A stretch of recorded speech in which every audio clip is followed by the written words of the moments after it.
ప్రియమైన వాళ్ళారా, ప్రభు యేసుక్రీస్తు నామములో అందరికీ వందనాలు. మరి ఈ దినము కొరకైన మన యొక్క వాక్య భాగము ఆమోసు రాసిన గ్రంథము ఆమోసు రాసిన గ్రంథము 5వ అధ్యాయము మరి 13వ వచనం చదువుతానండి. 5వ అధ్యాయము 13వ వచనం ఏముంటుంది ఇక్కడ? ఇది చెడు కాలము గనుక ఈ కాలము బుద్ధిమంతుడు ఊరకుండును. ఇది చెడు కాలము గనుక బుద్ధిమంతుడైన వాడు ఊరకుండును. అంటే ఏమి దీని తాత్పర్యము? కాలము చెడ్డదిగా ఉంటుంది కదా. కాలము చెడ్డదిగా ఉంటుంది. ఎందుకంటే ఎవరైనా కూడా ఒకరికి బుద్ధి చెప్పి మంచి మాటలు మాట్లాడితే వాని మీద పగబడతారంట. అట్లుండదు ఈ దినాలు. యథార్థంగా మాట్లాడే వారిని అందరూ అసహించుకుంటారు. ఏదో కథలు చెప్తా టైం పాస్ చేసుకుంటా ఉండాలని అందరూ మెచ్చుకుంటారు. యథార్థంగా మాట్లాడితే అది యథార్థవాది, లోక విరోధి అంటాడు చూడండి. అటువంటి దినాల్లో మనం ఉంటున్నామండి. కాబట్టి ఇటువంటి దినాల్లో మనం ఉంటున్నాం కాబట్టి ఆమోస్ ఏమంటాడంటే, మరి మరి బుద్ధిమంతుడైన వాడు మౌనముగా ఉండునంటాడు. ఎందుకంటే మనము మౌనంగా ఉండకపోతే అబాస్ పాలైపోతాం. మంచి వాక్యం చెప్పాలనుకుంటే అందరూ కూడా మన మీద తిరుగుబాటు చేస్తారు. కాబట్టి మనం మౌనముగా ఉండాలా అంటున్నాడు. అందుకొరకే మీకా కూడా ఏం రాస్తా అంటే, మీకా ప్రవక్త కూడా రాస్తూ 7వ అధ్యాయము 5వ వచనం 6వ వచనంలో, స్నేహితునిందు నమ్మిక ఉంచవద్దు, ముఖ్య స్నేహితుని నమ్ముకోవద్దు, నీ కౌగిటిలో పండుకున్న దాని ఎదుట నీ పెదవులు ద్వారం పెట్టుకును. కుమారుడు తండ్రిని నిర్లక్ష్యపెట్టుచున్నాడు, కుమార్తె తల్లిని మీద, కోడలు అత్త మీద లేచెదరు, ఎవరి ఇంటి వారికి వారే విరోధులు వదురు. ఇది సిచ్యువేషన్. కాబట్టి ఈ దినాల్లో ఉండే సిచ్యువేషన్ ఏంటంటే, మరి స్నేహితులు కూడా నమ్మలేము. ఇంకా మన యొక్క భార్య భర్తను నమ్మలేదు, భర్త భార్యను నమ్మలేదు, తల్లి కూతురు నమ్మలేదు, కూతురు తల్లి నమ్మలేదు, కోడలు అత్తను నమ్మలేదు, అత్త కోడలు నమ్మలేదు. అందరి ఒకరొకరు వారి యొక్క స్వార్థములో ఉంటున్నారు అనేటువంటి ఎంత సత్యమైన మాట. అది వాక్యం మనకు బయలుపరుస్తుండగా ఈ సత్యమైన మాటను, యథార్థమైన మాటను మనం గమనించవలసి అనుకుంటున్నాము. ఇది మనకు ఎంతో మరి బోధ కలిగించేదిగా ఉంటుంది. అందుకొరకే యెషయా ప్రవక్త కూడా రాస్తూ యెషయా గ్రంథము 32వ అధ్యాయంలో ఏమంటాడంటే, యెషయా ప్రవక్త రాస్తూ యెషయా గ్రంథము 32వ అధ్యాయము 6-7 వచనాల్లో, రైట్, మూఢులు మూఢవాక్కులు పలుకుదురు, భక్తిహీనముగా నడుచుకుందురు, యెహోవాను గూర్చి కాని మాటలాడుచు ఆకనుగొన్న వారి జీవనాధారం తీసుకొనుచు, దప్పికొన్న వారికి పానీయము లేకుండా చేయుచు హృదయపూర్వకముగా పాపము చేయుదురు.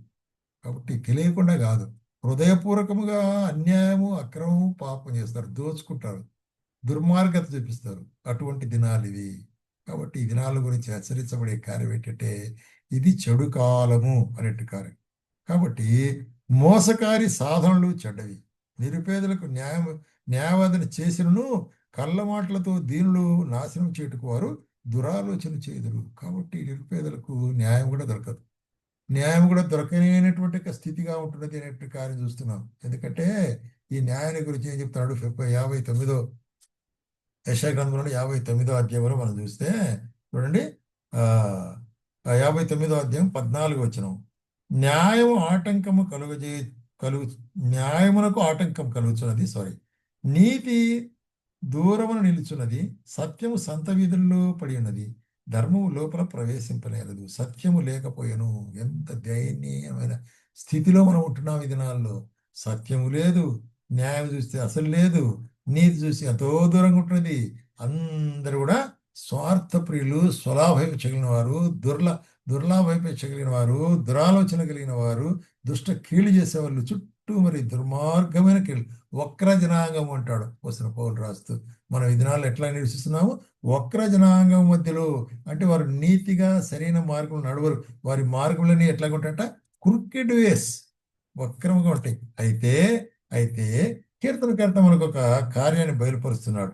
37వ కీర్తనలో 7వ కీర్తన మనం గమనించినట్లయితే 7వ వచనం నుంచి, యెహోవా ఎదుట మౌనముగా ఉండి ఆయన కొరకు కనిపెట్టుకును, తన మార్గమును వర్ధిల్లు వారిని చూసి వ్యసనపడకము, దురాలోచన నెరవేర్చుకున్న వారిని చూసి వ్యసనపడకము. కాబట్టి యూ డోంట్ వరీ. నువ్వు ఏ విధంగానూ మరి వ్యసనపడాల్సిందో, మరి ఎంతో దుఃఖపడాల్సిన అవసరం లేదు. ఎందుకంటే దుర్మార్గుడు అన్యాయంగా సంపాదించుకున్న దాన్ని బట్టి మనం ఏం చెప్పలేము. కోపం మనము, ఆగ్రహం విడిచిపెట్టము, వ్యసన పడకము, అది కీడుకే కారణం. అయితే కీడు చేయవారు నిర్మూలమగుదురు, యెహోవా కొరకు కనిపెట్టుకున్న వారు దేశమును స్వతంత్రించుకున్నారు. కాబట్టి బాగా తెలుసుకో, కీడు చేయవారు వాటి నాశనం అయిపోతాయి ఎట్లాగైనా. అయితే ఆయన కొరకు కనిపెట్టుకున్న వారు భూమిని దీనులు భూమిని స్వతంత్రించుకుందరు, బహుక్షేమం కలిగి సుఖిస్తున్నారు అంటున్నాడు. కాబట్టి మనము మరి దుష్టులు దుష్టత్వంలో దురాలోచనలో దుష్ట కార్యంలో ఉండేటప్పుడు, అన్యాయం మన చుట్టూ ఏలేటప్పుడు మనం ఏం చేయాలా? మౌనముగా ఉండవలసిన వారంగా ఉంటున్నాము. అన్ని మన కార్యములు దేవునికి అప్పగించి మౌనముగా ఉండాలి. అందుకొరకే కీర్తనకర్త దావీదు ఏమంటే, నా నాలుకతో పాపం చేయకుండాట్లు నా మార్గమును జాగ్రత్తగా చూసుకుందును. భక్తిహీనులు నా ఎదుట ఉన్నప్పుడు నా నోటికి చిక్కం ఉంచుకుందని నమ్ముకుంటుని. భక్తిహీనులైన వారి మాటలు ఎదుట మాట్లాడితే అపార్థము పెడార్థం చేసి మనల్ని దూషిస్తారు. కాబట్టి నోటికి చిక్కం పెట్టుకోవాలట. నేను ఏమీ మాట్లాడక మౌనైతిని, క్షేమను గురించి పలక మౌనంగా ఉంటుంది అది.